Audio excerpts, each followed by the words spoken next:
las funciones neurológicas. Este es muy parecido al anterior, pero el EB6 químico y este se van a diferenciar con base en la duración como tal del cuadro clínico, pero más importante por los hallazgos radiológicos. Arbitrariamente se dice que es en menos de 24 horas la resolución, pero pues generalmente la recuperación se da en menos de una hora. Entonces, al final no termina sin tener evidencia de algún daño permanente en cuanto a imágenes cerebrales, al contraste con el EBC, que sí se puede lograr a ver. Entonces, en el EBC sí se evidencia como tal el infarto. Cuando existen los síntomas y se llega a encontrar algo minúsculo en las imágenes, entonces, si es muy pequeño, se dice como tal que fue un accidente cerebrovascular isquémico menor, no como un AIT o un ataque isquémico transitorio. Entonces, estos dos generalmente van a tener las mismas manifestaciones clínicas, excepto, pues claro, los hallazgos de neuroimagen.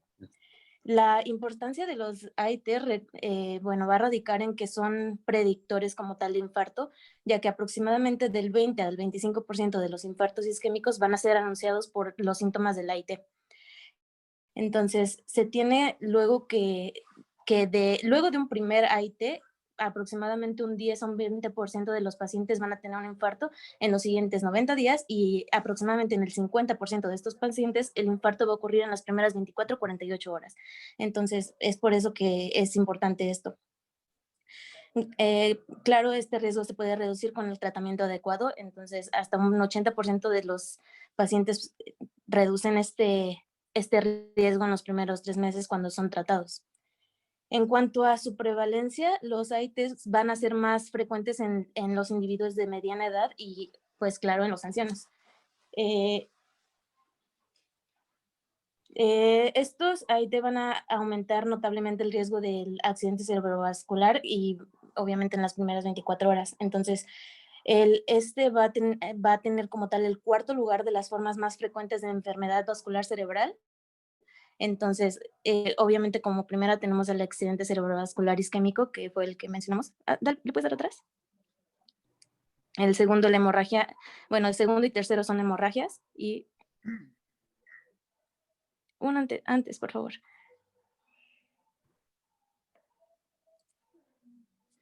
Ajá, y pues como cuarto tenemos el ataque isquémico transitorio.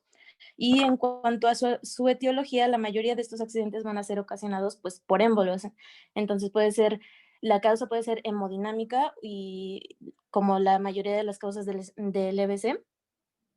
Entonces, cualquier tipo de riesgo que tenga el paciente para un EBC va a tenerlo para un AIT también.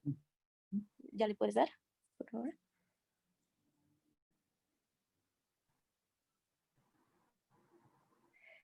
Y pues como les mencionaba, los factores de riesgo van a ser iguales que el EBC. La hipertensión arterial aquí va a ser el factor más importante y pues otros son el tabaquismo activo, la obesidad, el sedentarismo, la diabetes mellitus, alcoholismo, el estrés psicosocial también, al igual que la depresión. Y también con algún antecedente que hayan tenido de un infarto agudo en miocardio los va a predisponer a tenerlo, así como la fibrilación auricular y cualquier dislipidemia. La siguiente. ¿Cómo? ¿Qué pasó?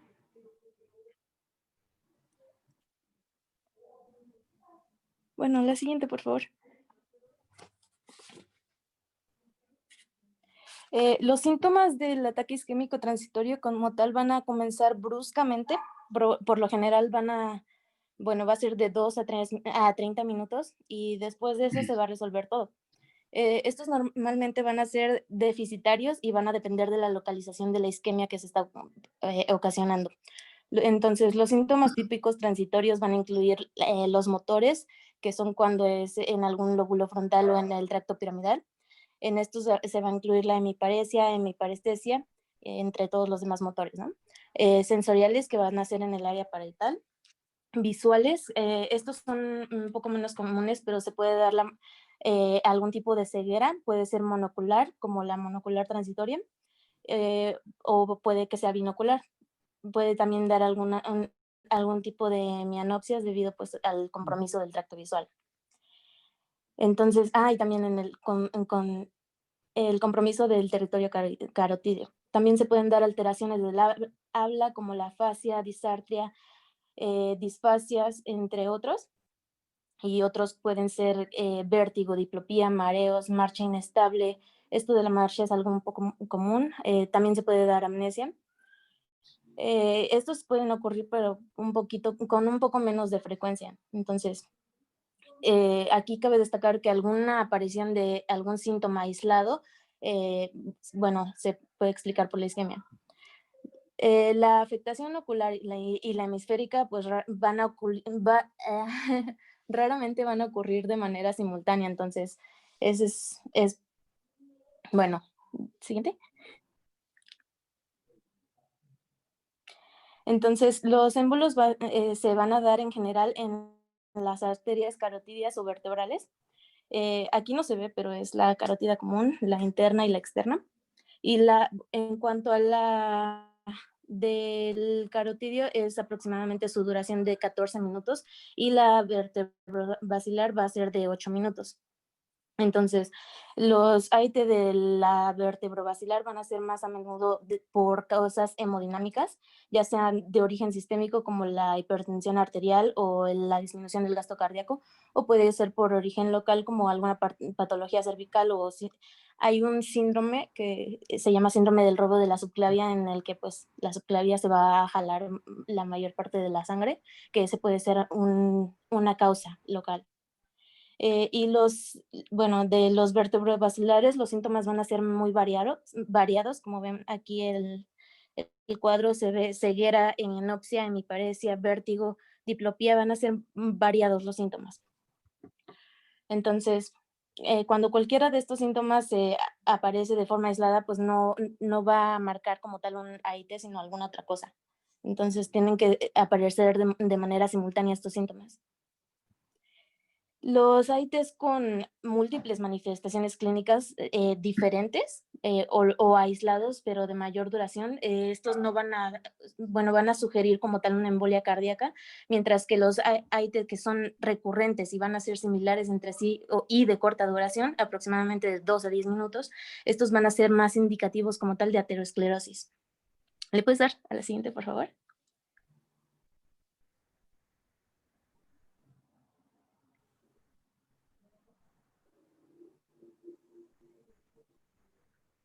Hola. Bueno, en esta tabla les puse los síntomas que sugieren un ataque isquémico transitorio. La siguiente, por favor. Esa. Y estos van a ser dependiendo de su especificidad. Los que van a señalar un AIT definitivo son síntomas focales cerebrales o retinianos que van a durar segundos o minutos y típicamente duran menos de una hora, como les comentaba, como la debilidad motora en 2 extremidades o en una extremidad y en la cara, o un déficit sensorial en estas extremidades o en la cara y defectos del campo visual. En cuanto también se pueden dar las afasias y disartrias. En cuanto a los síntomas que pueden darnos indicaciones de una IT, van a estar la marcha inestable, la diplopía, el vértigo y mareos o la disfagia.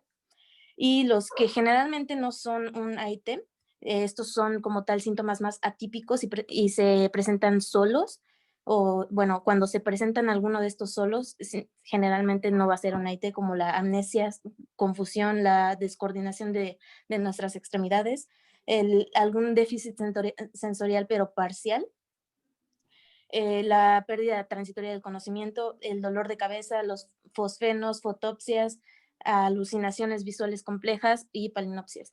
Estos generalmente, si se dan aislados, no son como tal, no nos indican un AIT. Aquí, bueno, va a ser cuando se combinan al menos 2 de estos síntomas, cuando se va a sugerir como tal un AIT definitivo. Cuando están aislados, pues no. ¿Ya le puedes dar a la siguiente?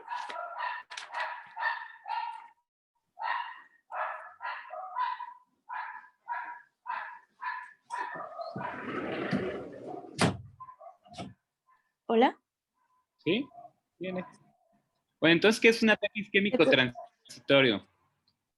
El ataque Va a transitorio es ser, cualquier déficit focal, el que sea que dure menos de 60 minutos, o sea, que se resuelve en menos de 60 minutos y que no deje alguna secuela, ¿no? O sea, que se resuelva al 100% todo. Eso es un ataque isquémico transitorio, como bien dijo la doctora. ¿Cuáles son los síntomas? Pues pueden ser motores. Los más comunes van a ser los motores y las alteraciones del habla, son las presentaciones más comunes.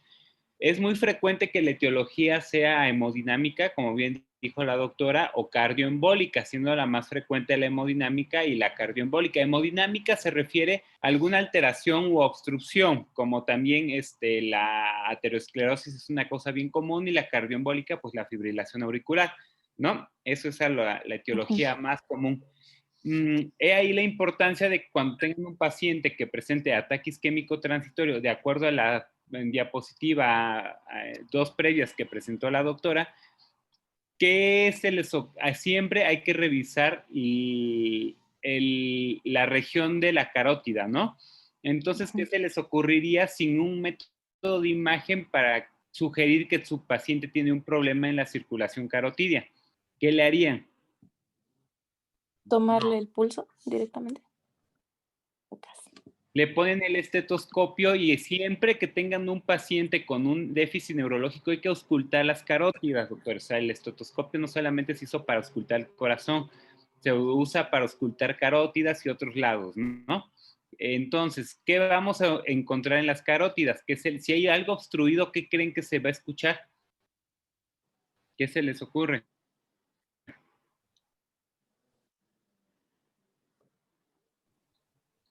¿Mm?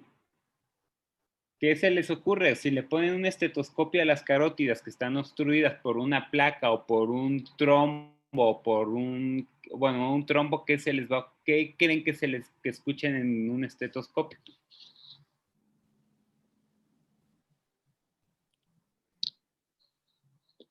A ver, ¿qué se les ocurre? Pues que esté disminuido. Pues No, ¿qué van a escuchar? ¿Qué van a auscultar? Pues como un pulso, ¿Un qué? un pulso, pero como interrumpido. No, el pulso no se ausculta, se siente. ¿Cómo van a auscultar un pulso? No, van a escuchar un soplo. Ok. Así como en el corazón, cuando hay la presencia de alguna alteración, una válvula que no cierra o que cierra de forma incompetente, se llaman soplos, ¿no? Entonces, cuando el paciente tiene una obstrucción que no le deja pasar al 100% la sangre porque hay algo que está haciendo más estrecho el diámetro del vaso sanguíneo, eso se le conoce como soplo. Entonces, las carótidas van a soplar. Entonces, nuestro estetoscopio siempre debemos auscultar la circulación carotidia, porque eso nos podría sugerir, si encuentran un soplo, que a lo mejor hay una placa de ateroma o un trombo ahí, ¿no? Entonces, siempre es importante revisar la circulación carotidia. Bueno, síguele, doctora. ¿Le pueden pasar a la siguiente, por favor? Bueno, como tal, ya si llega nuestro paciente y no tiene ningún hallazgo en cuanto a las neuroimágenes, el diagnóstico de la IT aún así va a ser incierto. Particularmente va a ser más incierto en los pacientes que tienen síntomas aislados o atípicos o no facales, como ya les había mencionado. Entonces, van a haber otras afecciones que se les llama imitaciones de la IT, que van a explicar estos síntomas neurológicos también, entonces hay que descartarlos. Los más frecuentes van a ser el aura migrañosa, el vértigo periférico, la epilepsia, eh, la Todo lo que hipoglucemia se dé también, la amnesia todo global lo que sería un transitoria. déficit neurológico, sea metabólico, algo, siempre hay que descartarlo, ¿no? Ya lo vimos en la clase Exacto. pasada. Lo más común es el aura migrañosa y las crisis convulsivas, y la hipoglucemia, entonces siempre hay que descartarlo. De hecho, el diagnóstico diferencial es igual que en el EVES isquémico, que es lo que Exacto. tienen que descartar cuando les llega a su paciente, porque si el paciente y lo traen en los primeros 40 minutos, aún no saben si es un ataque isquémico transitorio o es un EVES isquémico. Y entonces siempre hay que descartar todo lo que pueda causar un déficit neurológico y reinterrogar e interrogar bien al familiar, ¿no? Porque si ya tiene el antecedente de migraña, pueden estar ante un estatus migrañoso, que ya lo vamos a ver en la próxima clase. Entonces siempre es importante hacer los diagnósticos diferenciales. Síguele. Exacto. Le puedes dar a la siguiente. Y ya el diagnóstico como tal, aparte de clínico, va a ser por la neuroimagen. La prueba preferida es la resonancia magnética ponderada por difusión para pacientes con la sospecha de AIT, ya que, bueno, este tiene más sensibilidad para detectar isquemia cerebral y es mucho mayor que la tomografía computarizada. Entonces, hasta en el 50% de los pacientes con la sospecha del AIT se puede ver la isquemia como una manchita brillante, como se ve ahí en la ¿Cómo se imagen. llama esa mancha brillante en la resonancia? Ya vimos eso. ¿Cómo se llama? Ya, descríbelo bien, doctora. No digas mancha brillante. ¿Cómo se llama? Ya diles por su nombre. ¿Una lesión qué? Ya vimos la clase. ¿Lesión qué? Lesión isquémica. No. A ver, ¿quién sabe, doctores? Ya vimos la clase, doctores. ¿Cómo se llama esa lesión? Hiperdensa. ¿Está blanca? No. No. A ver, doctores, ¿que no se acuerdan de su clase? Hiperintensa, doctores. Estamos hablando de una resonancia magnética. No puede ser radioopaca porque no es una radiografía, doctores. Y no puede ser porque no es una tomografía. A ver, doctores, ya hablen como de forma adecuada, porque ya no voy a aceptar que me digan que mancha brillante, mancha negra, ¿no? Si ya vimos la clase y ya les dije que es hiperintensidad, hiperdensidad, se describe como una lesión hiperintensa. Síguele.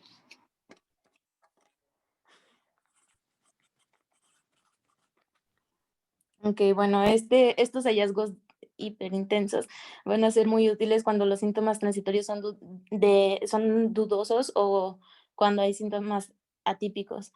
Entonces, aunque, bueno, sí, aquí las lesiones hiperintensas. Ajá. Bueno, en la imagen A, ahí se notan aproximadamente en el territorio de la arteria cerebral media, la derecha, obviamente, porque pues es la derecha. Y también se encuentra en el B y en el C, esas, bueno, iba a decir puntitos, pero ya. Y al lado tenemos otras resonancias magnéticas, cuando aquí tiene en la A1, hay lesiones hipointensas, con un poquito de hiperintensidad periférica en el tálamo izquierdo y en el centro. Y en cuanto a la imagen B, que ya es como tal T2, ahí ya se logra ver una lesión hiperintensa en el tálamo izquierdo un poco mejor. En cuanto a la C, ya es la ponderada por difusión y ahí como tal se logra ver aún, bueno, se nota la diferencia entre la A y la B, ¿no? Ya la siguiente.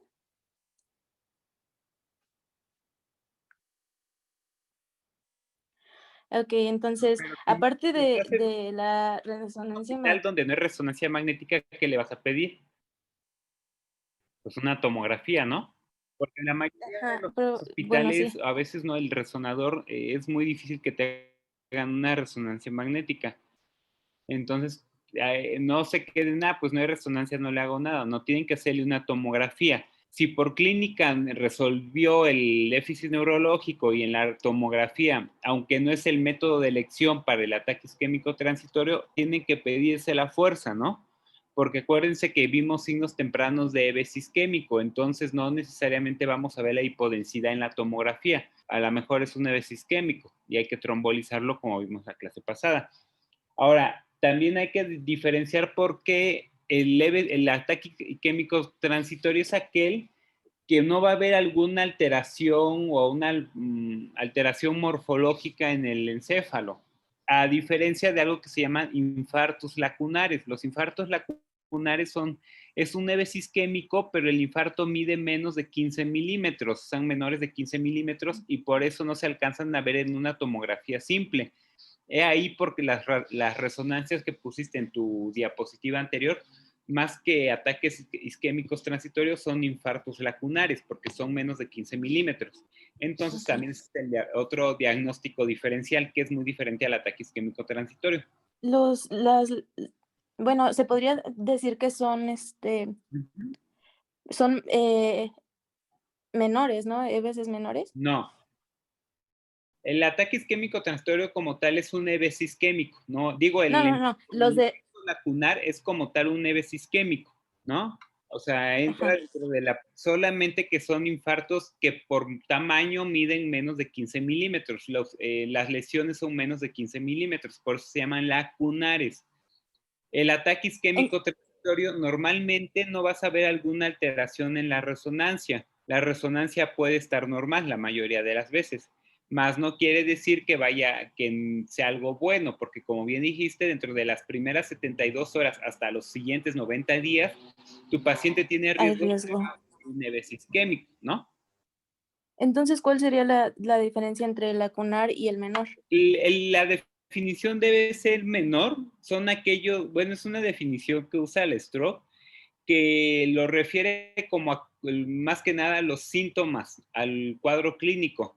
Tú puedes tener un déficit neurológico que no sea como tal tan evidente, ¿no? Que lo tienes que ver, a lo mejor tu paciente no va a ser el típico con hemiparesia o con la fascia totalmente, sino a lo mejor va a tener nada más disminución leve de la fuerza muscular, a lo mejor va a tener una afasia que es casi no es perceptible, a lo mejor va a tener un cuadro de vértigo, etcétera, ¿no?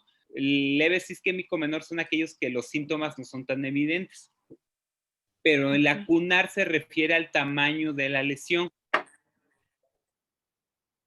¿Vale? Sí, bueno, y bueno, la evaluación va a incluir aquí la realización de pruebas para explorar como tal una estenosis carotidia, fuentes cardíacas de embolia como fibrilación auricular o alteraciones hemáticas. Entonces, vamos a buscar estos riesgos para el accidente cerebrovascular. Entonces, como el riesgo de padecer este cuadro isquémico es alto e inmediato, la evaluación tiene que hacerse rápidamente, por lo general, pues con el paciente ya internado, ¿no? Entonces se puede mandar a hacer un electrocardiograma y si después de esto no encontramos como tal el origen, se puede incluir una monitorización cardíaca prolongada De como un hecho, Holter. a fuerza tienes que hacerle un electrocardiograma, no es de que lo voy a Sí, ¿no? bueno, sí, el electro se manda, Se lo tienes porque que estamos buscando tú como fallas cardíacas. Pues. estudiante y como médico interno pregrado, a fuerza se lo tienes que tomar. Y bueno, también se puede hacer una ecocardiografía de contraste transtorácica y transesofágica. Bueno, se tiene que hacer. No es de que se puede. Los estudios que tienes que hacerle a un paciente con ataque isquémico transitorio son tomografía o resonancia, electrocardiograma de 12 derivaciones, ecocardiograma y ultrasonido Doppler carotidio. Todos los estudios de sangre que quieras, pero esos, por lo menos de gabinete, esos son los forzosos que le tienes que pedir a fuerza. Y el Holter es como opcional, ¿no? Porque si en el electro no encuentras como tal una arritmia, pero no quiere decir que el electro forzosamente te va a salir con una alteración. Puede ser que sea otra cosa, ¿no? Puede ser que tu paciente tenga otra causa frecuente del ataque isquémico transitorio son las alteraciones de comunicación interauricular. Sí, como el foramen oval Exactamente, permeable. que eso ya lo vieron en cardio, es otra causa común en pacientes jóvenes, ¿no? De ataque isquémico transitorio. Por eso tienen siempre que auscultar corazón a fuerza, porque con un soplo y un ataque isquémico transitorio pueden ya dar el diagnóstico. Así, con pura clínica, no van a necesitar ni siquiera un ecocardiograma. Con saber qué tipo de soplo, en dónde está, ya saben el diagnóstico. Dígale. Okay. Bueno, entonces nosotros como tal vamos a buscar las causas de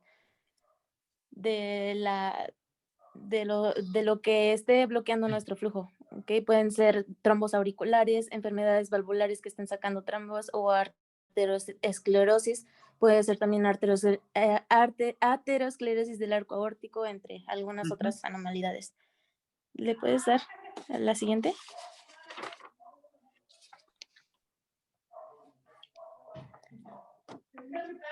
¿Le pueden dar a la siguiente, por favor? Bueno, para predecir el riesgo del accidente cerebrovascular se utilizaba antes la escala ABCD2. Esta es calculada en base a la edad. ¿Cómo?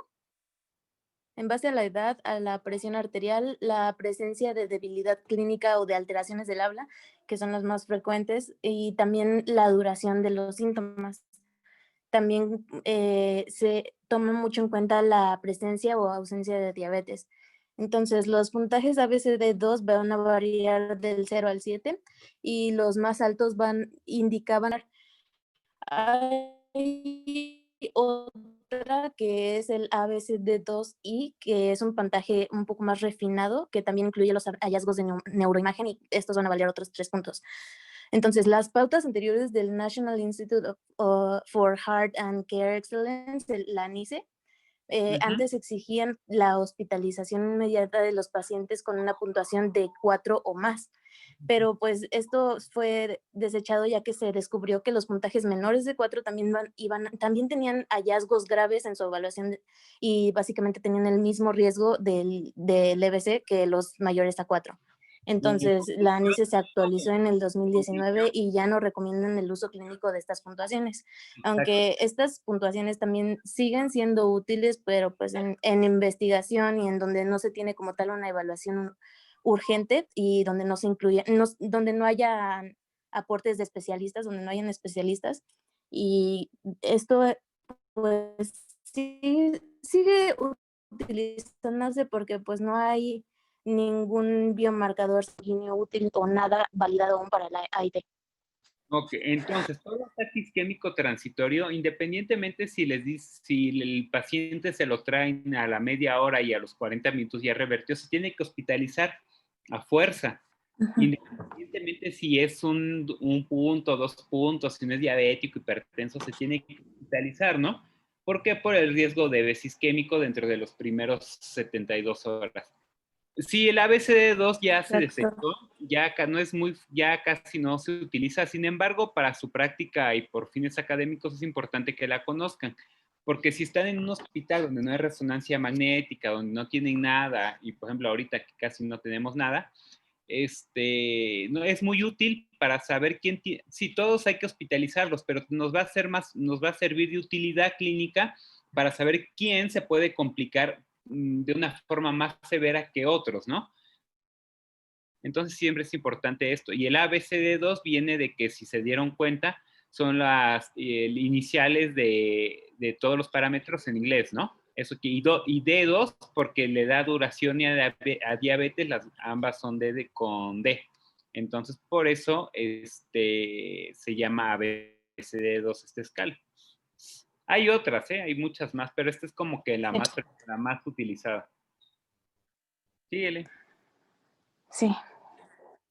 Ok, bueno, ¿le pueden dar en la siguiente, por favor?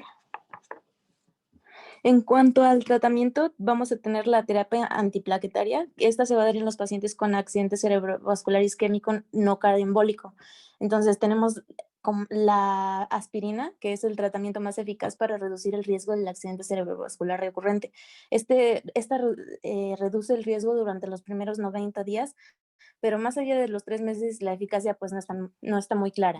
Perfecto. Así que, bueno, aquí se van a dar 300 miligramos por vía oral lo antes posible después de los síntomas. O sea, incluso se instruye a los pacientes que si llegan a sentir algún síntoma en casa, se tomen su aspirina. Entonces, esta se tiene que hacer incluso antes de la admisión al hospital, si se puede.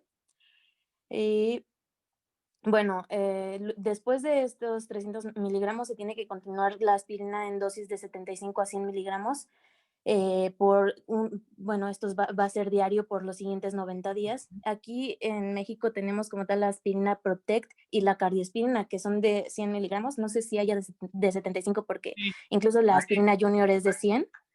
Hay otras presentaciones que no es como tal aspirina, pero que contienen ácido acetilsalicílico, que viene hasta de 75 miligramos. Entonces, pues, pero con la Protec es más que suficiente, ¿no? Ajá. Bueno, entonces eso es lo que se recomienda. Y también se ha demostrado que funciona muy bien un tratamiento dual, o entonces una dosis de carga de 300 miligramos de clopidogrel más 300 de aspirina.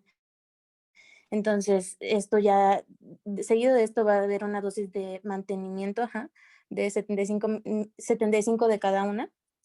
Esto va a ser durante los primeros 21 o 90 días porque se comprobó que reduce el riesgo de accidente cerebrovascular en un 25% en comparación con solo la aspirina.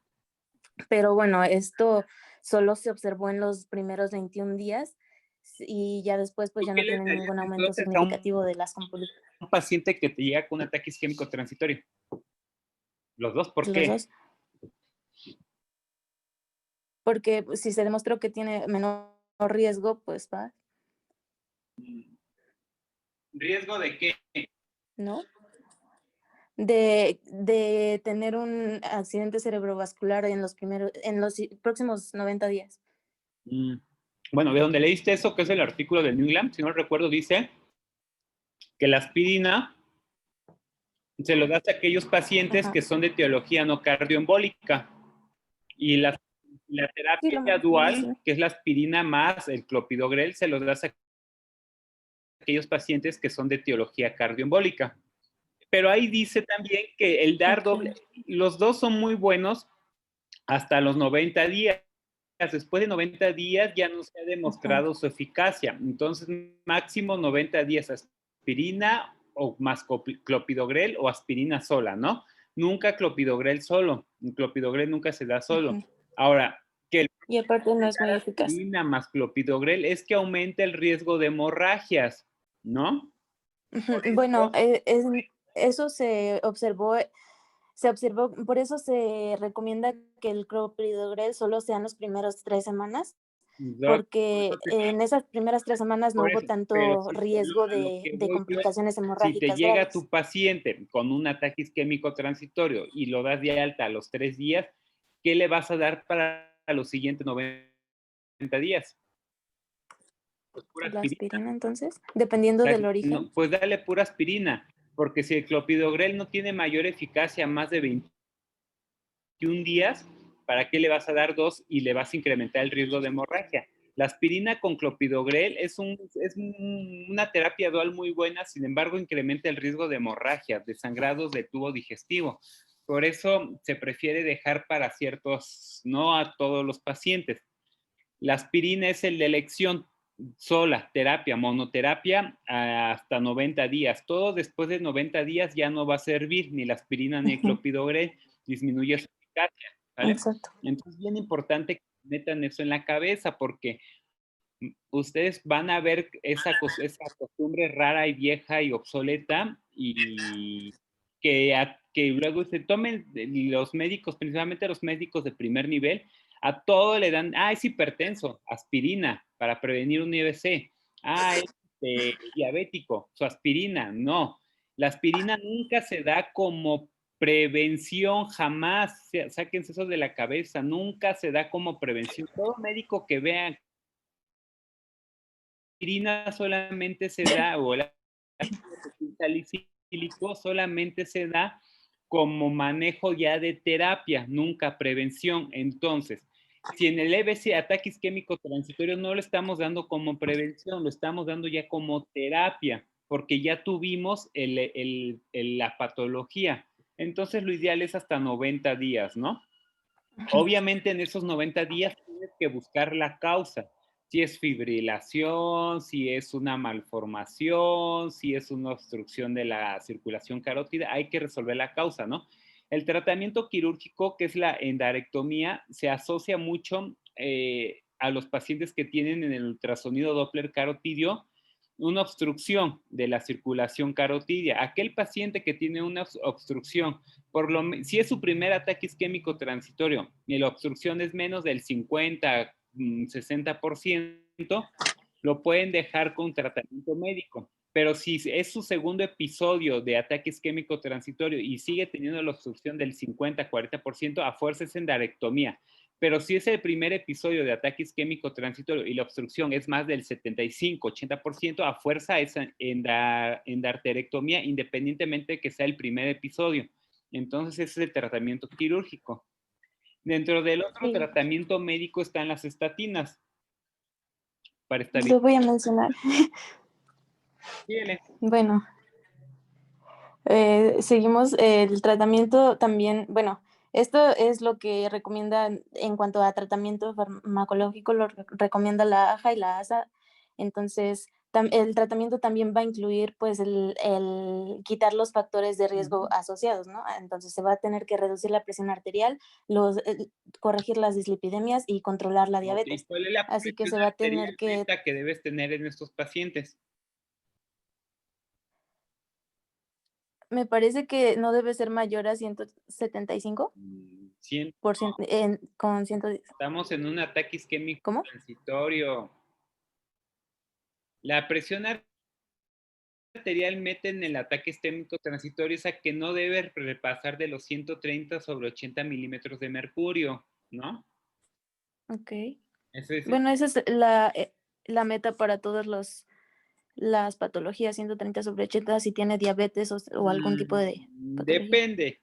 Eso ya lo van a ver en sus demás clases y es muy debatido, ¿no? Porque en el paciente geriátrico las metas cambian. Entonces, no es para todas, Bueno, es muy variable. Pero síguele. ok, bueno, no vamos a debatir Sí, no eso. nos vamos a meter, por Entonces, ejemplo, en el paciente cirrótico, ¿cuál es la meta? En el paciente nefrópata, ¿cuál es la meta? El paciente nefrópata con tratamiento de sustitución renal, ¿cuál es la meta? Entonces cambia, ¿no? es que se supone que normalmente de un paciente que no tiene diabetes ni alguna otra tiene que ser de 140/90, pero pues ya con alguna patología, algún accidente cerebrovascular lacunar Y si o, es un paciente nefropatía ya son de si es 100. un paciente de 80 años con una ataque isquémico transitorio, pues la meta. Y si ¿Cómo? es un paciente geriátrico, por ejemplo, de 80 años con un ataque isquémico transitorio, ¿cuál es la meta de TA? Pues ahí está No, ¿cuál complicado es la porque ve que meta? la No, joint ¿cuál es la número meta? 130, 140 Cuando sobre lleven, 80.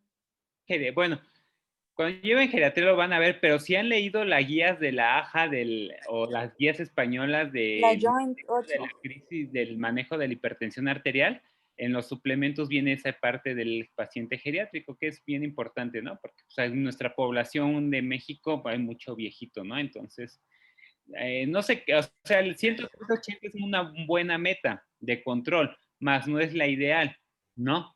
Porque si tú me dices, mi meta es 130/80 y yo te llego como paciente y digo, pues la doctora me dijo 130/80, pues tengo 90/60, ¿estoy bien de TA? ¿Soy hipertenso? No. Entonces deben tener cuidado con las metas, ¿no? O sea, si en este caso es por lo que ya explicamos, ¿no? En la clase pasada del EBS isquémico. Aquí la meta es diferente a un EBS isquémico, ¿no? Porque aquí no vamos a trombolizar ni nada de ese tipo de cosas, ¿no? Entonces aquí es otro tipo de metas, ¿no? Pero síguele. Bueno, pues se han mostrado disminución de riesgo en tratamiento con dosis altas de estatinas, así que se recomienda también la terapia intensiva con estatinas cuando el origen como tal va a ser aterosclerótico. Entonces, también esto se va a dar aunque, bueno, sin tomar en cuenta como tal los niveles de colesterol LDL, entonces no Acuérdense importa si estén altos o que la bajos, se estatina da. no la queremos como para disminuir el colesterol, porque acuérdense que para manejo de colesterol Exacto. y triglicéridos, los cambios se ven dentro de los 3 a 6 meses, no se ven inmediatamente. Lo queremos por sus efectos pleiotrópicos que ya comentamos en el pasado, ¿no? Pleiotrópicos. Síguele. Exacto. Y pues ya en cuanto a los quirúrgicos, cuando la causa como tal es una estenosis de la arteria carotidia, se puede realizar una endarterectomía carotidia, como lo mencionaba el profesor, o se puede colocar un stent, que pues es una malla para abrir paso. Y pues eso Muy sería bien. todo. Bueno, todo Siguiente. bien. Y pues ya están las Perfecto. referencias. Ese del New England que pusiste, que donde mencionas el último, está muy concreto y muy práctico, ¿no? O sea, muy académico, está bien cortito. Entonces, les recomiendo que ya lo hayan, ojalá ya lo hayan leído, ¿no? Bueno, estoy bien tu clase, doctora. ¿Dudas, preguntas en lo que ya ponen la de... Gracias. ¿no? ¿Alguna duda? Vayan poniendo la otra clase, por favor. Doctor, entonces ya no me quedó 100% claro. ¿El clopidogrel es mejor entonces no darlo y solo dar ¿Qué aspirina? es clopidogrel? ¿Qué es ¿Dónde? el clopidogrel? Es que no se escuchó.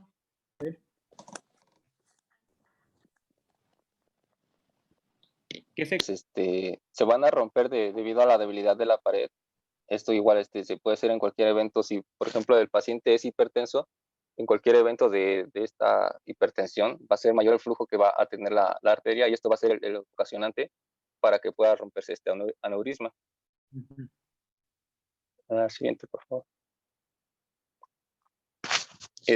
Vamos a medir la severidad de este evento hemorrágico con la escala, la que se manifiesta más, bueno, la que se usa más es la de Juntan-Hess. Esto pues nos va a evaluar la sintomatología y algunos signos en los pacientes, y de acuerdo a esto pues nos va a dar un porcentaje de mortalidad. Tenemos lo que es el grado 1, que nuestro paciente se va a presentar como asintomático, va a tener una mínima cefalea y una ligera rigidez en la nuca. Va a tener una mortalidad del 1%, y aquí del otro lado, en la otra tabla del lado derecho, tenemos que lo que es el Juntan-Hess en los estadios 1 y 2 tienen un pronóstico del 75 al 90% de tener una buena recuperación, mientras que el 5 al 15% restante pues pueden terminar en un estado vegetativo o pueden llegar a la muerte. Si se dan cuenta, pues es un porcentaje relativamente que bajo. sospechas con hemorragia cerebral, que aquí la clasificación de Juntan-Hess te está diciendo cuál es el cuadro clínico más común, ¿no? Cefalea intensa o súbita, ¿no? Te la dicen los libros que es aquella como la más fuerte que haya tenido el paciente en su vida. Lo que sea, todo lo que te dé un dato de rigidez de nuca o algún déficit neurológico. Y puede ser vómito, ¿no? Vómito en proyectil, se llama vómito en proyectil porque no produce arcada, a diferencia del vómito que no es neurológico, pues no produce arcada, es decir, no da náuseas, ¿no? Para que me entiendan. Entonces, si te llega un paciente con esta escala de severidad a ti, doctor, ¿y cuál es el que te urge de las 1, 2, 3, 4 y 5? ¿Cuál es el que tú dices? A este hay que pedir una interconsulta de neurocirugía para que lo operen? ¿A cuál de todos? 1, 2, 3, 4, 5. Ve bien, piénsalo. Esto es capcioso, esta pregunta.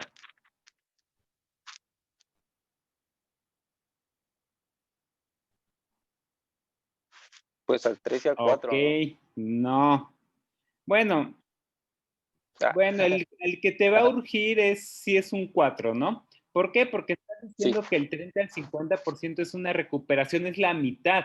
En cambio, el 30 y la otra mitad casi se asocia a muerte, ¿no? No tiene que metas a operar un Juntan-Hess 5 porque su pronóstico es malo, ¿no? Ahí mismo pone 75-90% casi que se te va a morir el paciente.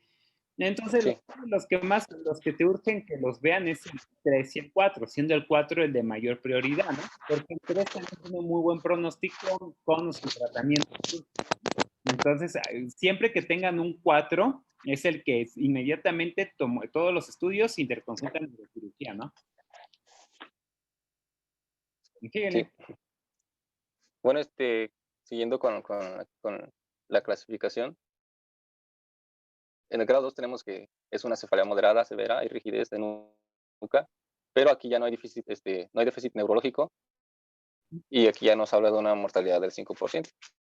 Igual se clasifica en el primer estadio del pronóstico. En el grado 3 ya hay un déficit focal, y y aparte también se presenta confusión, que esto nos habla de una mortalidad del 19%.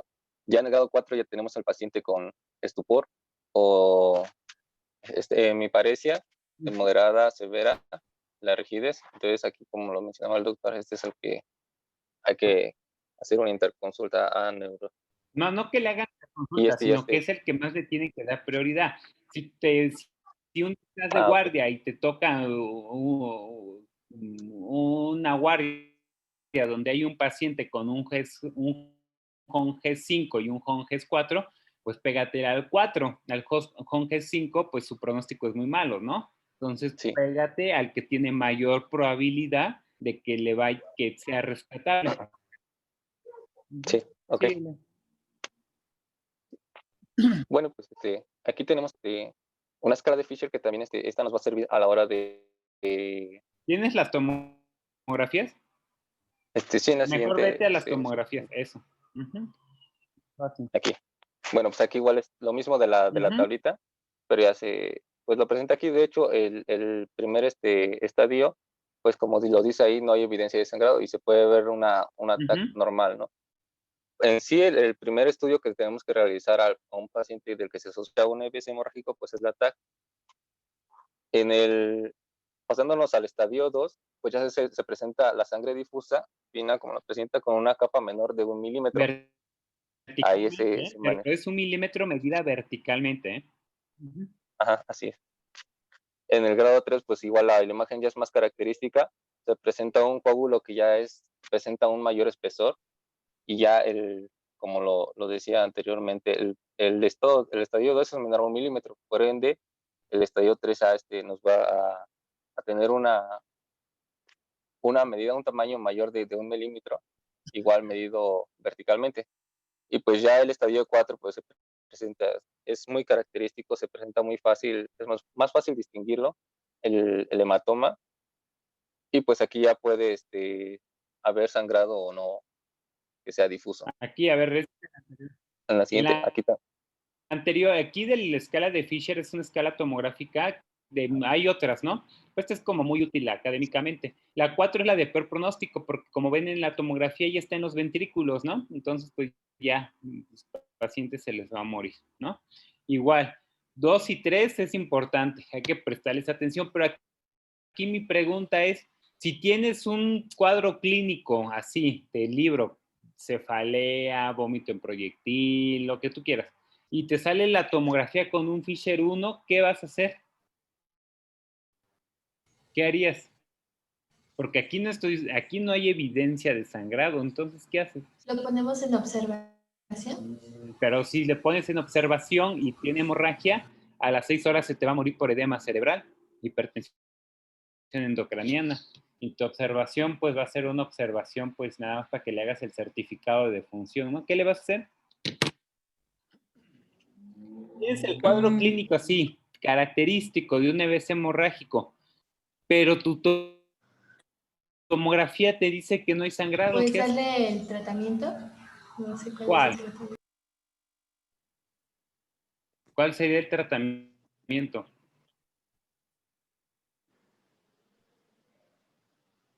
Porque si tú le mandas una valoración, por ejemplo, al neurocirujano para que te vea esa tomografía, te va a decir, pues ahí no hay hemorragia, búscale otra cosa, eso yo no lo veo, te va a decir, porque así hacen los quirúrgicos, te batean todo. ¿Puede hacer algún otro tipo ¿Qué de le harías? estudios? ¿Un análisis de líquido cefalorraquídeo? No. Bueno, esto se usaba Es un medio de antes, contraste.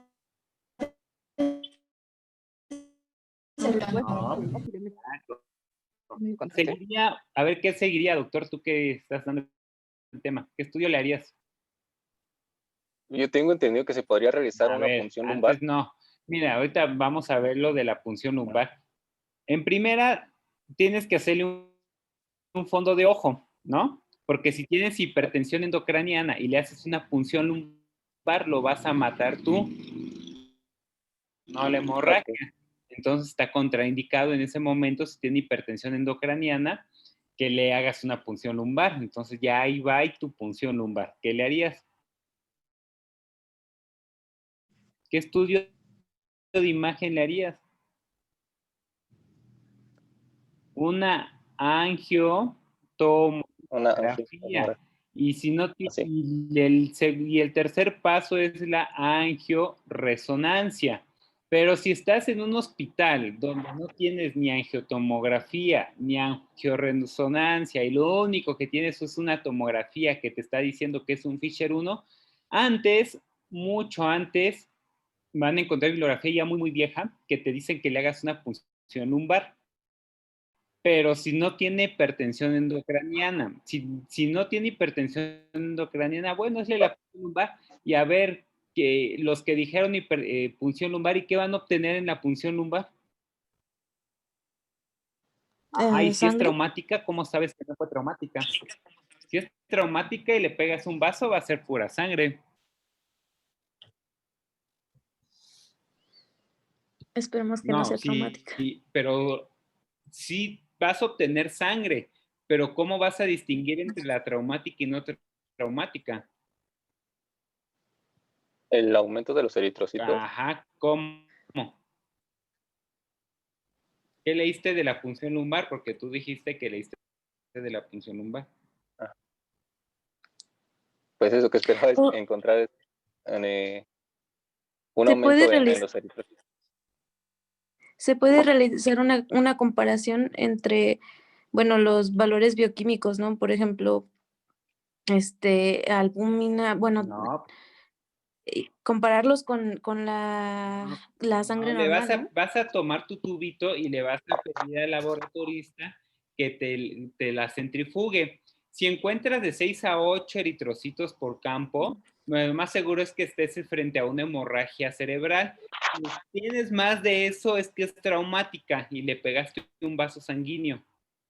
Ahora, la dificultad de este método es que no en todos los laboratorios, si te lleguen a la noche, no te van a procesar nada de eso, ¿no?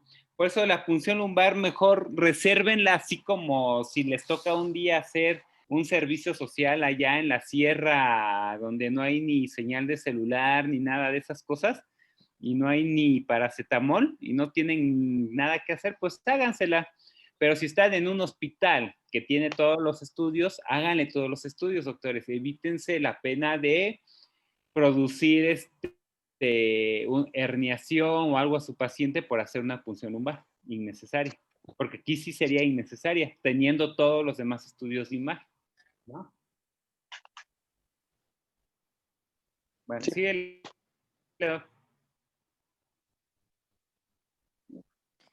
La siguiente. Entonces yo me quedé con una duda. Entonces, si es un Fisher 1 con un angiograma, ¿se ¿Qué? puede resolver la ¿Qué? duda? Angiograma, ¿cómo Angiografía. Angiograma, Angiotomografía, Ya. claro. ok. Porque la angiotomografía es como su nombre lo dice, angio, vasos, te va a decir si es un aneurisma roto, si es una malformación, si es hasta un tumor, ¿no? Porque acuérdense que como bien puso el doctor, los tumores son otra causa de hemorragia cerebral no traumática. Okay.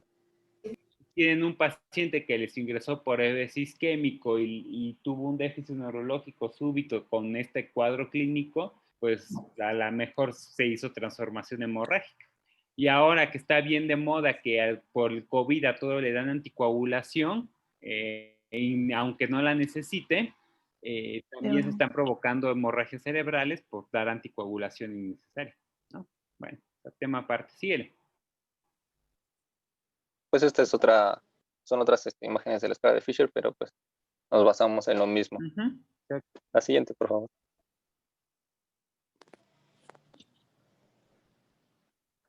Aquí, bueno, como les mencionábamos justo ahorita, otras de las etiologías son los tumores Síguete cerebrales. la siguiente, esta no te metas, nada más que se les quede en el chip que tumores es una causa de hemorragia cerebral. Ok.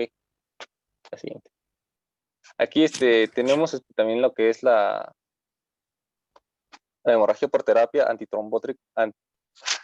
antitrombótica. Y esta lo vamos a medir con la escala de Hasblit.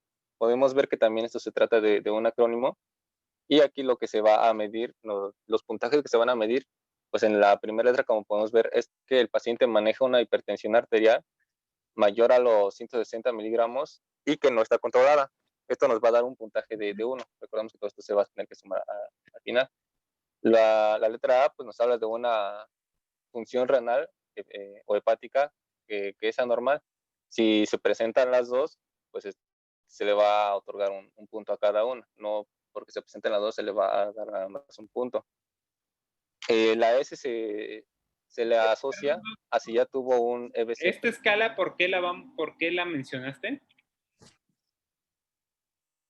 Porque esto nos va a ayudar a ver si se trata de una hemorragia por terapia antitrombótica. Ya te confundiste, doctor. El Hasbled es una escala que se utiliza en el EB6 isquémico que es secundario a fibrilación auricular, que ustedes ya vieron fibrilación auricular y ahí vieron una escala que se llama CHAT2-VAX2 score. Y el CHAT2-VAX2 score es una escala que te predice a quién paciente le vas a dar anticoagulación y a qué paciente le vas a dar terapia antiplaquetaria, ¿no? Y una vez sacado el CHAT2-VAX2 score, tienes que sacarle el Hasbled para ver qué paciente que le vas a empezar anticoagulación con anticoagulares orales directos o anticoagulares orales de acción directa tiene más riesgo de hemorragia. Por eso te sirve el Hasbled, pero esta no, aquí te equivocaste, Doc. Ok, sí me confundí un poco entonces. Uh-huh. Bueno, hasta aquí tenemos lo que son las hemorragias asociadas a los DOACs. Aquí se van igual a clasificar en 3. Lo que es la hemorragia menor, y en esta pues vamos a tener... ¿Cuáles son los DOACs? Son se me fue el nombre. ¿Cuáles son?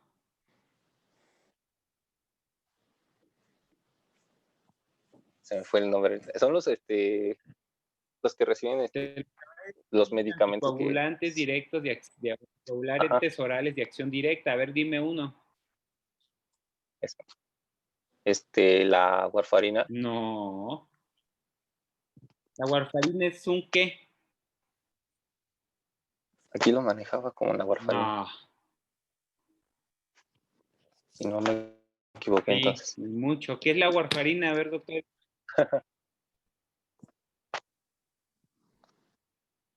¿Qué es la...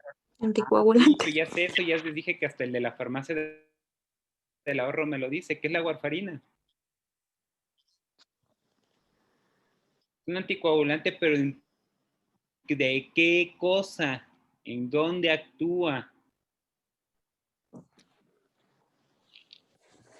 ¿Mm? En el hígado. No, A doctor nivel de la Isabel. cascada de coagulación, el factor 7. Igual esto me lo contesta ¿Cómo que en el hígado? ¿Qué es la warfarina, doctores? Bueno, evita que se formen algunos factores de coagulación. No nos vamos a meter en tanto porque pues ya lo debieron haber llevado en Pharma, ¿no? Pero acuérdense que la warfarina es un anticoagulante dependiente de la vitamina K, ¿o no? ¿O me equivoco? Sí.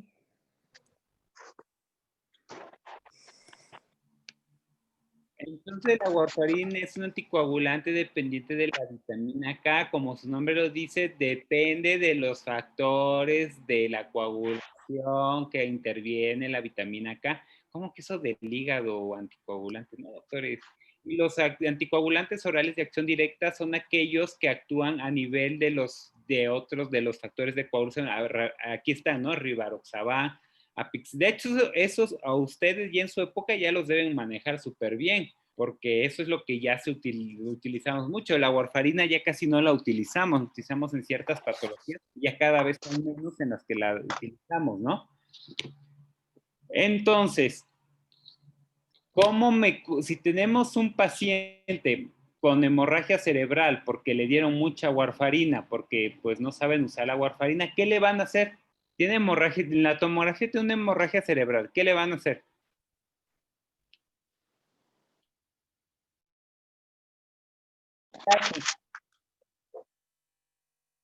Hagan de cuenta igual el viejito que no se fijó y se tomó 6 tabletas de warfarina y tuvo déficit neurológico, le hacen ATAC, hemorragia cerebral. ¿Qué le hacen?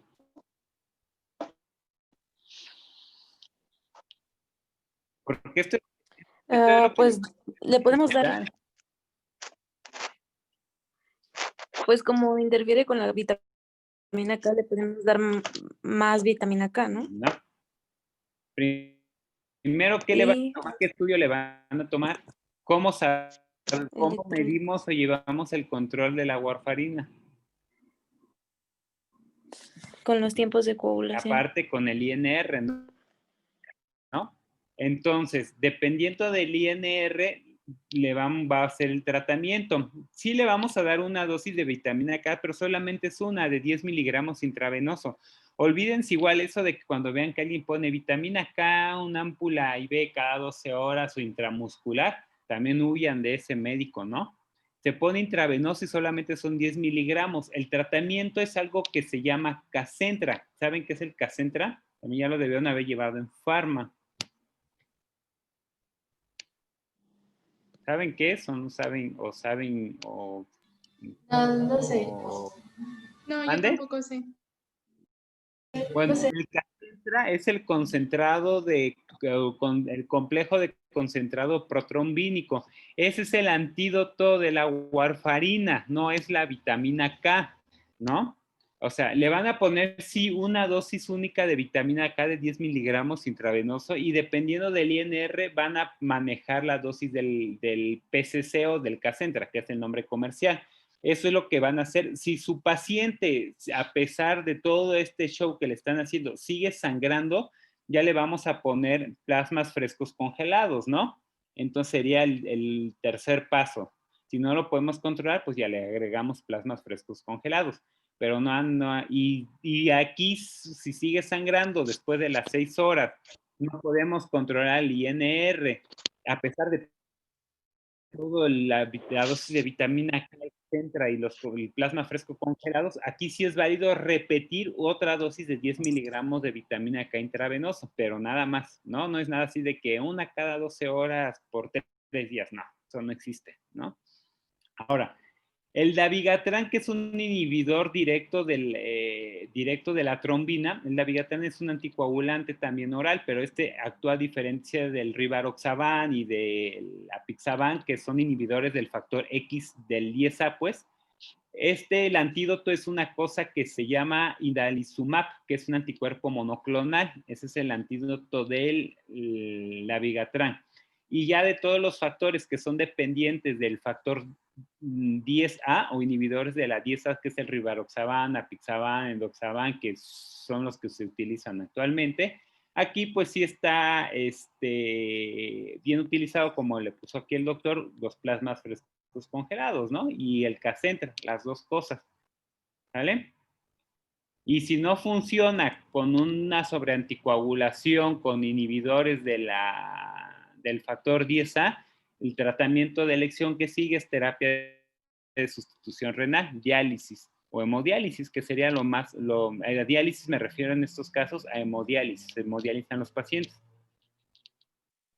Así es como se tratan las sobreanticoagulaciones, así como a muy grosso modo, ¿no? ¿Sí? ¿Les quedó claro? Sí. ¿Seguro? Sí. Porque los voy a preguntar en el examen, ¿eh? Con un caso clínico. Bueno, síguele.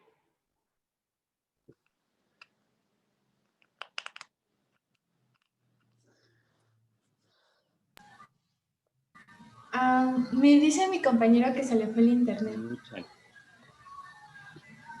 Va a tardar mucho, ¿no? En regresar. A ver, déjele pregunto. Permítame. Es que ahí sí está fallando. Bueno, mientras dudas o preguntas sobre todo sobre lo que llevamos de vez hemorrágico.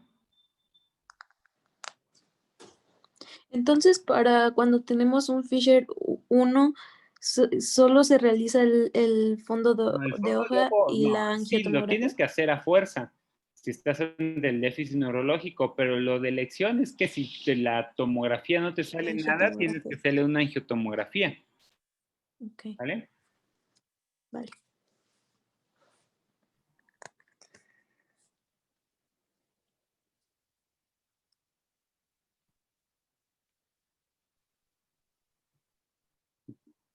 Ujú.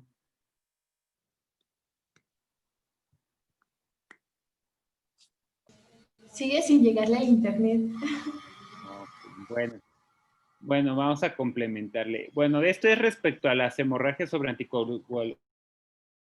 anticoagulación. A su compañero se le olvidó comentar, en los pacientes, como él dijo que la etiología, la principal era la hipertensión arterial, acuérdense cuál es la urgencia de la hipertensión arterial. ¿Cómo se llama? ¿Qué les enseñaron en Crisis hipertensiva. crisis hipertensiva? Antiguamente se utilizaban los dos nombres de emergencia hipertensiva y urgencia hipertensiva. Esos términos ya son obsoletos y tampoco se utilizan. Se engloban en crisis hipertensiva. Una crisis hipertensiva se define como aquella paciente que tiene algún síntoma asociado del que sea con afectación a cualquier órgano. Obviamente aquí estamos hablando del cerebro, con cifras por arriba de 180 sobre 110, ¿no? Entonces, los pacientes con hemorragia cerebral por secundaria una crisis hipertensiva, hay zonas muy características de hemorragia en la tomografía. ¿Se las saben? ¿Las buscaron?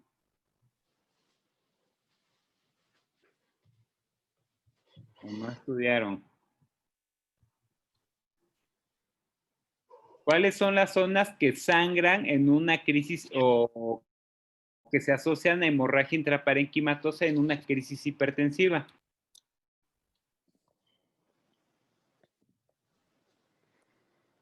¿Cuáles son las zonas más frecuentes de que sangran, pues? ¿Las meninges, por decir? Mande, pero no te escuché bien, perdón. ¿Las meninges? Ajá, las meninges es una, otra.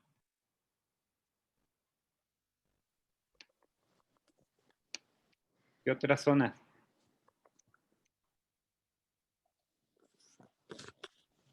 ¿Mm? Pues las arterias cerebrales medias, ¿no? ¿Cómo van a sangrar las arterias cerebrales?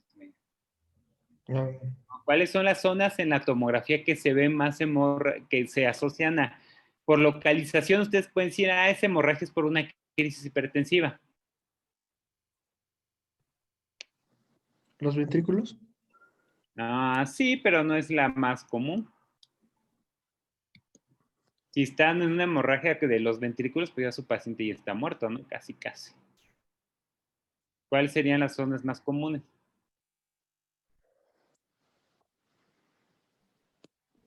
Doc, pero ¿por qué dice que está muerto casi casi? Pues si tiene hemorragia ventricular, su paciente ya está muerto, ¿no?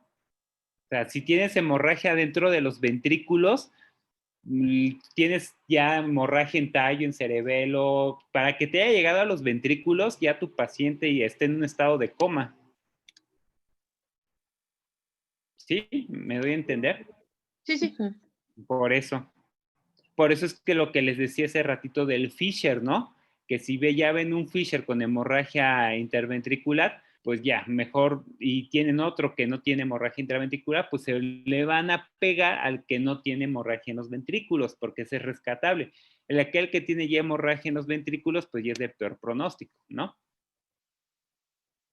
Bueno, van a buscar cuáles son las zonas más comunes de hemorragia cerebral en la crisis hipertensiva, obviamente en una tomografía, ¿no? Hay 5 zonas que son bien características que por pura tomografía ustedes pueden decir, esa es una hemorragia cerebral por crisis hipertensiva. Entonces, esas las van a buscar. Existen escalas como la escala del ICH, así se llama esa escala, es una escala que es escala pronóstica en las hemorragias cerebrales. Tiene varios componentes, mide desde el estado de conciencia, el volumen de la hemorragia, lo que les dije hace ratito, si es infratentorial o supratentorial y la edad del paciente. Da una puntuación de 0 a 6 y siendo la de peor pronóstico, obviamente, la de 6, ¿no? Para eso nos sirve la escala de la ICH. Entonces, esa escala es pronóstica. Ahora, aquí es donde Glasgow, pues ya no nos vamos a meter con eso. La edad y todo eso. Aquí lo que me interesa es el volumen. ¿Cómo se mide el volumen en una tomografía? ¿Cómo creen que se mide?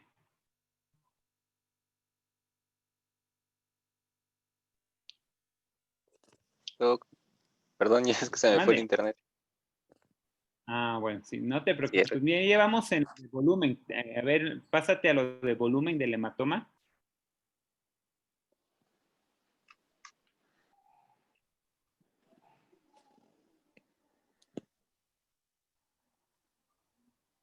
creo que Volumen. era así.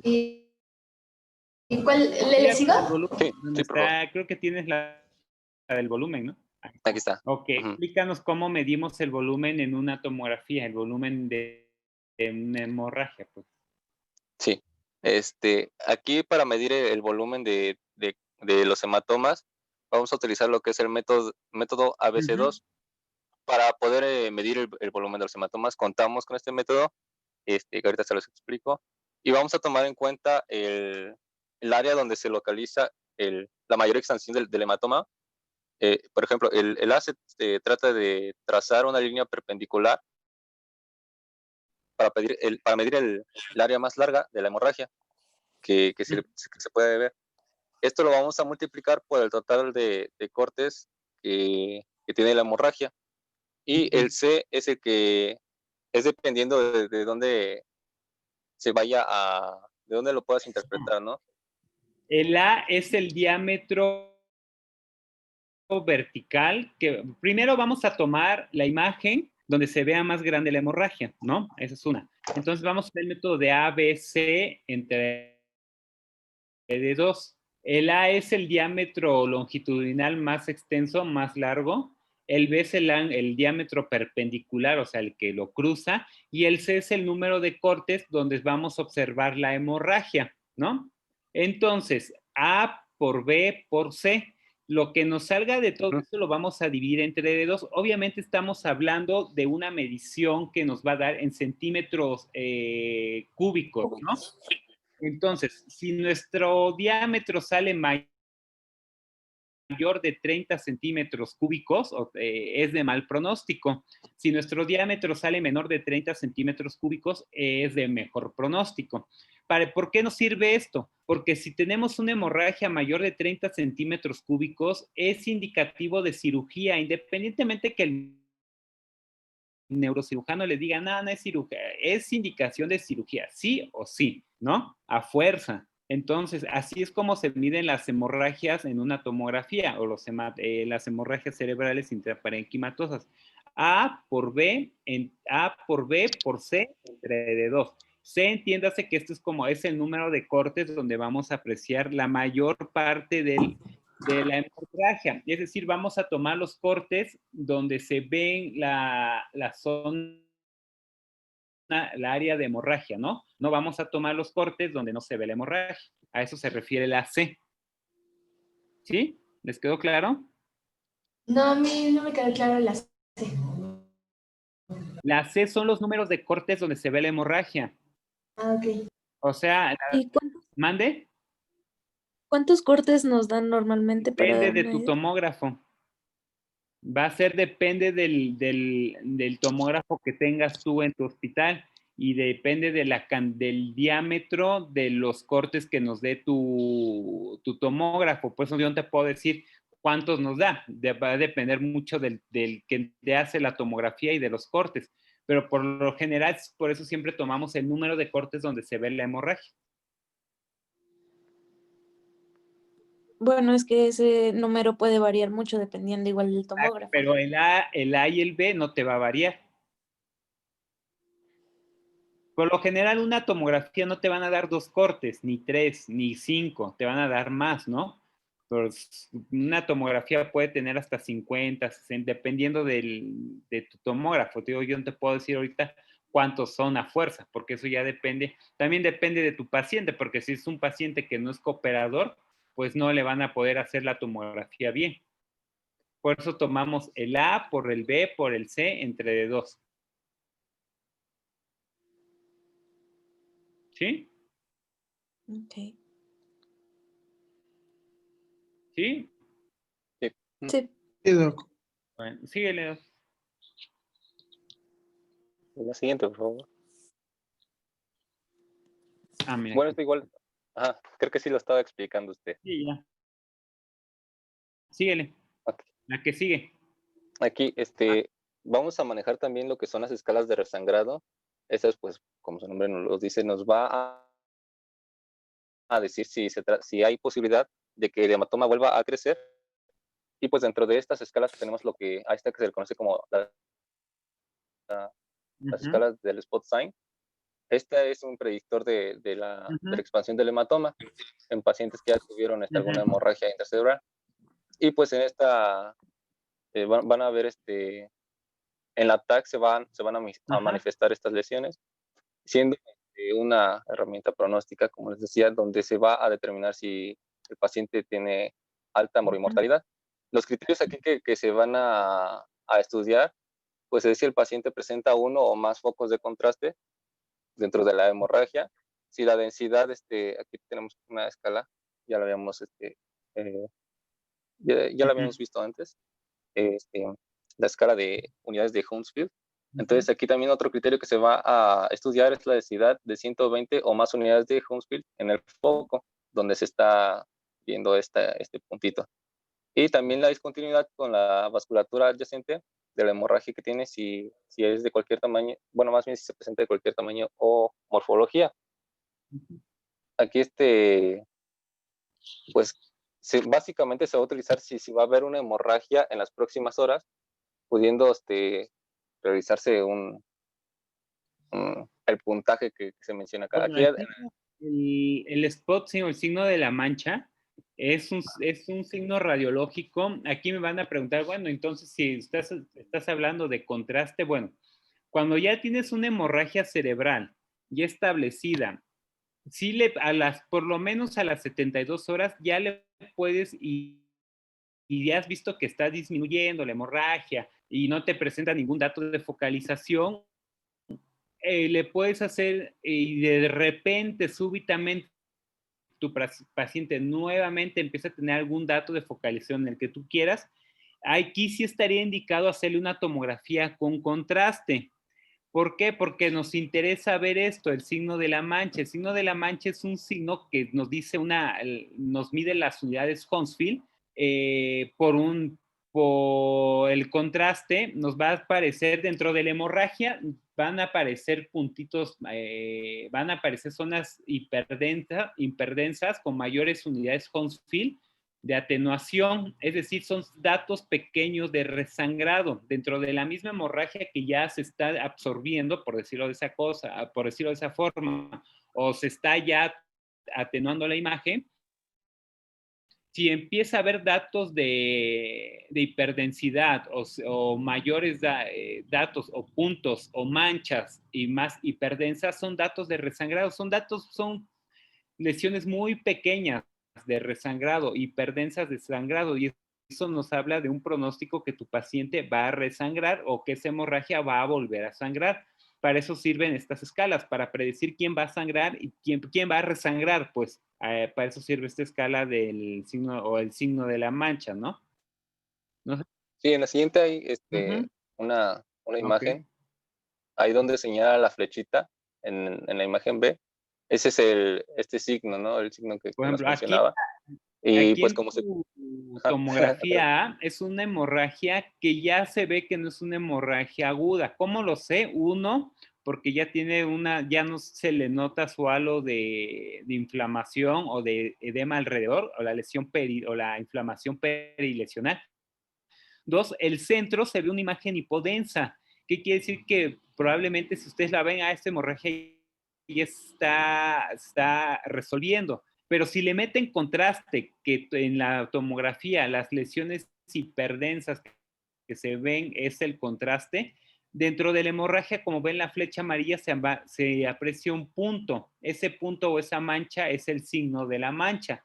Entonces, en la C ya resangró. Como pueden ver, aquí en la C ya hay hemorragia en los ventrículos. ¿Sí ven? En el ventrículo del lado derecho. A diferencia de que si ven la zona A en la tomografía, no había hemorragia en el ventrículo del lado derecho, solamente izquierdo. ¿Sí lo ven? ¿Sí lo ven o no lo ven? No, A ver, en la zona, no, en la tomografía A, ven la hemorragia, ¿sí o no? Sí. Ok. Y- Ven en el ventrículo del lado izquierdo, ven que hay también hay una imagen de hemorragia en el ventrículo del lado izquierdo. ¿Sí o no? ¿En la A? No. En la A. A ver, Doc, ¿puedes poner tu cursor? Ok. A Eso es eso. derecho, ¿no? No, acuérdense que lo vemos contralaterales, doctor. Ok, lo siento. 1000 veces. Siempre nuestro lado derecho es al revés, porque estamos viendo todo al revés. Entonces, la hemorragia está del lado izquierdo. Entonces, exacto, como aquí el doctor está señalando en el ventrículo la hemorragia en el lado izquierdo, en la tomografía B le metieron contraste a la tomografía y ven la mancha. ¿Sí la ven? En una flechota amarilla. Sí. Okay. Este es un dato de resangrado, que si la ven en una simple no se aprecia. O sea, en la A no se ve que vaya a resangrar, pero al meterle contraste ya ven que hay una mancha hiperdensa. Ese es el signo de la mancha. Ese es un signo de resangrado. Y en la siguiente, que supongo que es la C, ya ven la hemorragia en el ventrículo del lado derecho y también ven que los ventrículos ya se están comprimiendo. Entonces, si alcanzan a ver, la línea media ya no está en la línea media, ya está desplazando la hemorragia, porque quiere decir que la hemorragia ya creció. Y si ven el ventrículo también del lado izquierdo, incrementó la hemorragia a comparación del lado A. ¿Sí o no? Sí. ¿Sí o no? Noto que estén seguros, doctores. ¿Sí o no? Sí, Sí, doctor. sí, pero yo no entiendo eso de cómo es que ahora la línea media. Yo lo sigo viendo igual. A ver, en la Doc, pon tu cursor en la tomografía C, porfa. Vete abajo. Sí, eso, esa es la línea media. Vete subiendo, subiendo, subiendo, subiendo, subiendo. Exacto. Ahí debería haber la línea media. ¿Sí o no? Ven que la tomografía, la hemorragia ya está desplazando la línea media. Síguete donde te quedaste de tu cursor. Sube, sube, sube. Vete un poco a tu izquierda, que vendrías. Exacto, ahí donde estás, ahí quedó la línea media. Incluso si ven el ventrículo del lado izquierdo, ya se ve desplazado, se ve comprimido. ¿Sí lo alcanzan a ver? Quiere decir que la línea media se está desplazando, que la hemorragia está desplazando el ventrículo, lo está aplastando, pues entonces está empujando todo hacia el lado derecho. Sí, sí, ya lo observé. Gracias. Entonces, en el ventrículo, del tercer ventrículo del lado derecho, también ven, pon tu cursor en el ventrículo, abajo, abajo, abajo, abajo, ahí, a ver, sube, sube, sube, sube, en el ventrículo, ahí, eso, es sangre. Ahora vete a la A y ponte en el mismo ventrículo, ahí no está, ¿ya vieron? ¿Ya vieron que no hay hemorragia donde está señalando el doctor? Sí. Exacto, porque resangró. Entonces, ese resangrado, la hemorragia se fue hacia se incrementó el sangrado, se fue hacia el ventrículo contralateral y la hemorragia original aumentó y está desplazando ya todo hacia el lado contrario, está haciendo un efecto de masa.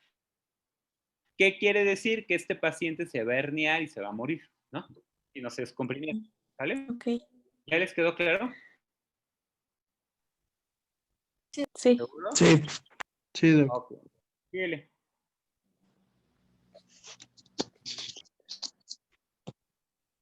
Ahí pues también son otras imágenes que nos señalan lo que es el signo de la mancha. En la imagen de arriba se presencia el signo de la mancha en donde está la flechita, pero a diferencia de la imagen de abajo, ahí no se identificó este signo y como se puede ver en la imagen C, pues el hematoma tuvo una reducción considerable.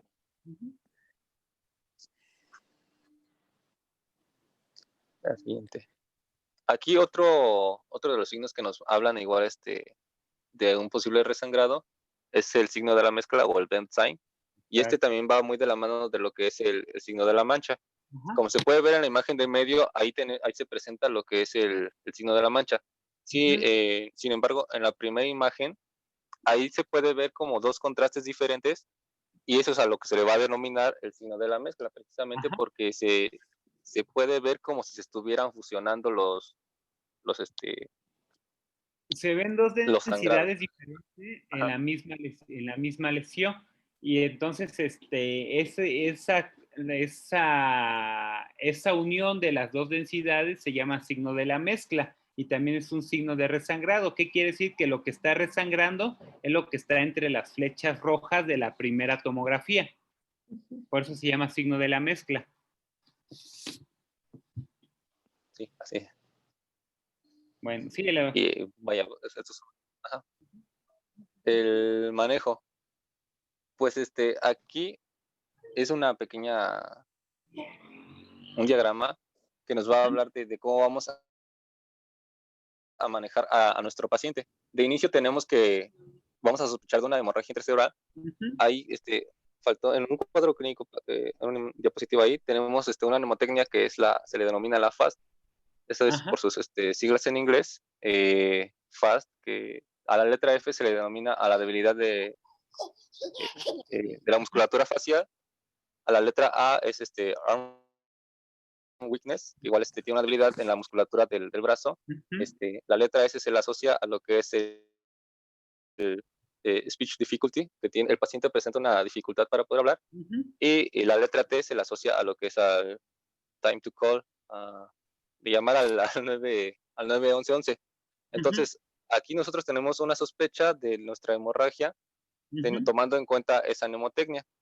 Ahí vamos a evaluar al paciente si presenta una adecuada bueno, es escala, perdón, prehospitalaria, ¿no? A nosotros nos toca cuando ya esté en el hospital. Entonces, ¿cuál va a ser? Tienes un cuadro, si no mal recuerdo. Sí, me parece que sí. Sí, en el anterior. Este es lo que nos importa. En el EBC hemorrágico está la famosa hora dorada. Los primeros 60 minutos son primordiales. ¿Cuál es el manejo? Lo mismo que en el EBC isquémico. Mejorar presión arterial, si es por cabecera, controlar fiebre, glucosa, estado de conciencia, y obviamente antes de todo esto va el ABC, ¿no? Lo que ya saben del ABC. Aquí se mete otra cosa que es diferente al EBC isquémico, crisis convulsivas, que está abajo de glucosa. Se dice que los pacientes con EBC hemorrágico, aproximadamente el 15% van a tener una crisis convulsiva, aproximadamente. Y los pacientes con EBC hemorrágico, entre el 25 y 28% van a tener un estatus epiléptico. ¿Qué quiere decir? Que no es muy frecuente que tengan convulsiones estos pacientes. Sin embargo, si tienen una crisis convulsiva, hay que dejarle manejo para mitigar la crisis convulsiva, ¿no? Que en este caso el manejo de elección es la fenitoína, por unos efectos que ya vamos a ver cuando ya veamos el tema de crisis convulsiva, sería el de elección. ¿Sale? Pero aquí, y obviamente la crisis, si estamos hablando de una hemorragia cerebral no traumática, no está indicado dejar anticomicial de forma rutinaria. Solamente si tú presenciaste la crisis convulsiva, se deja el anticomicial. Si no la presenciaste, no lo dejas. Si es un EBC hemorrágico traumático, sí se deja el anticomicial de forma profiláctica. ¿Sí? ¿Sí me di a entender? ¿O no? Doctores.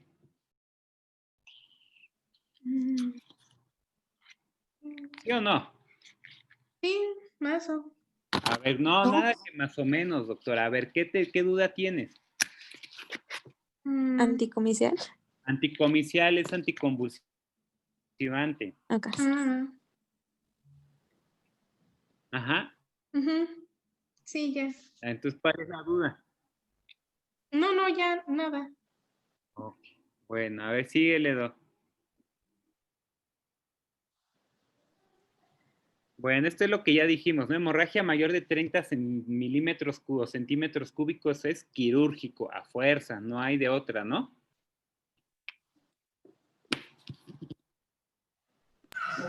Me dice mi compañera que se le volvió a ir. Bueno, centímetros y es supratentorial. Supratentorial porque le va mejor, infratentorial porque se asocia a mayor muerte, la mortalidad es muy alta a los 30 días. Entonces, pero la indicación principal es una hemorragia mayor de 30 milímetros cúbicos o centímetros cúbicos o 3 centímetros, que es lo mismo, ¿no? O hidrocefalia que está haciendo su paciente hidrocefalia compensatoria, hay que ponerle o hay que drenar esa hemorragia, ¿no? Para quitar la hidrocefalia y obviamente disminuir el riesgo de hipertensión endocraniana. ¿Sí? ¿Dudas, preguntas? La que dice ahí hemorragias lobares con menos de 1 centímetro. Son hemorragias lobares, por ejemplo, si están muy focalizadas. Por ejemplo, en la hemorragia cerebral por crisis hipertensiva, que van a buscar los sitios que les dejé. Si es una hemorragia en un lobar, o sea, que afecta solamente un lóbulo que sea menos de 1 centímetro, es indicación de cirugía, ¿no? Pero la mayoría, como vieron las tomografías anteriores que puso su compañero, la mayoría de las hemorragias pues abarcan más de 2 lóbulos, ¿no? O más de 2 zonas, o abarcan por lo menos los 2 hemisferios. Ok.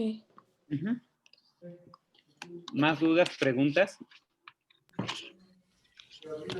Creo que ya eran todas las diapositivas. Es que yo le estaba ayudando a...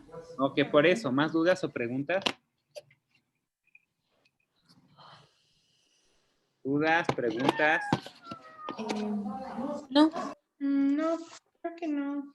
Ahorita le voy a mandar a esta Gabriela 2 artículos y mañana me van a entregar un resumen a mano de los 2 artículos. Uno es de ataque isquémico transitorio y el otro es de manejo en el EBC hemorrágico. ¿Está bien? Mañana antes de las 4 los quiero en mi correo electrónico. Los resúmenes, por favor. Ok. ¿Sale? Sí. Bueno, ¿más dudas, preguntas? Pues creo que por el momento. No, doc. Bueno, entonces, no, si ya no hay dudas, preguntas, nos vemos el próximo